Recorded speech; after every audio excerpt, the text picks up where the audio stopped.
నమస్కారం news 9 TV Telugu వార్తలకి స్వాగతం. మంత్రి పొన్నంపై భూ కబ్జా శాఖ సిద్దిపేట గడ్డపై ఇప్పుడు భూ భాగవతం బయట బయలైంది. పేదల గొంతుక గెలిచిన నాయకుడే ఇప్పుడు పేదల భూములపై కన్నేశారా? అధికార అండతో అక్రమ పట్టాలు సృష్టించారా?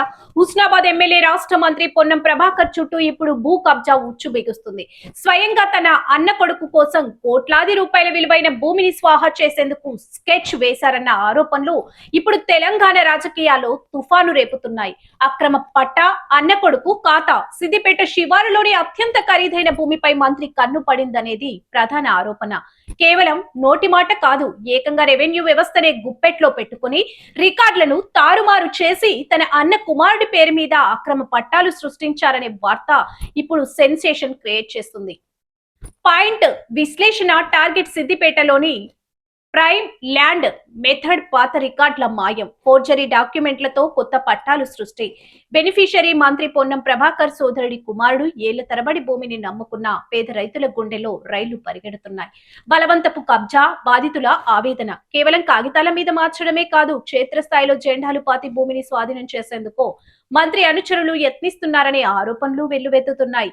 న్యాయం చేయాల్సిన మంత్రే అన్యాయానికి తెరలేపితే మేము ఎవరికి చెప్పుకోవాలి అంటూ బాధితులు రోడ్డెక్కుతున్నారు. అధికారం చేతిలో ఉంది కదా అని సామాన్యుల ఆస్తులను తన కుటుంబ సభ్యుల పేరిట రాసేసుకోవడం ఏంటనే ప్రశ్నలు ఇప్పుడు ప్రతిపక్షాల నుంచి బలంగా వినిపిస్తున్నాయి. రాజకీయ రంగు పులుముకున్న వివాదం, ఈ ఇష్యూ ఇప్పుడు కేవలం భూ వివాదం మాత్రమే కాదు, పొన్నం ప్రభాకర్ రాజకీయ భవిష్యత్తుకే సవాల్గా మారింది. రెవెన్యూ అధికారుల పాత్ర, మంత్రి ఒత్తిడితోనే ఈ అక్రమ పట్టాలు పుట్టాయా? ప్రభుత్వ వైఖరి అవినీతి రహిత పాలన అని చెప్పే సర్కార్ తన మంత్రిపై వస్తున్న ఆరోపణలపై విచారణ జరుపుతుందా? ప్రజా ఆగ్రహం, సిద్దిపేట ప్రజలు ఈ కుటుంబ పాలన, భూ దోపిడిని ఎలా ఎదుర్కోబోతున్నారు? అధికారం శాశ్వతం కాదు, కానీ అక్రమాలు ఎప్పటికీ మచ్చగానే మిగిలిపోతాయి. తన సొంత అన్న కొడుకు కోసం వ్యవస్థలనే మేనేజ్ చేస్తున్నారని ఈ వార్త నిజమైతే మంత్రి పొన్నం సమాధానం చెప్పుకోక తప్పదు. మరి ఈ భూ భాగోతంపై ప్రభుత్వం సిట్టింగ్ జడ్జితో విచారణ జరుపుతుందా, లేక మంత్రి హోదాలో ఈ ఫైళ్లను తొక్కేస్తారా? వేచి చూడాలి.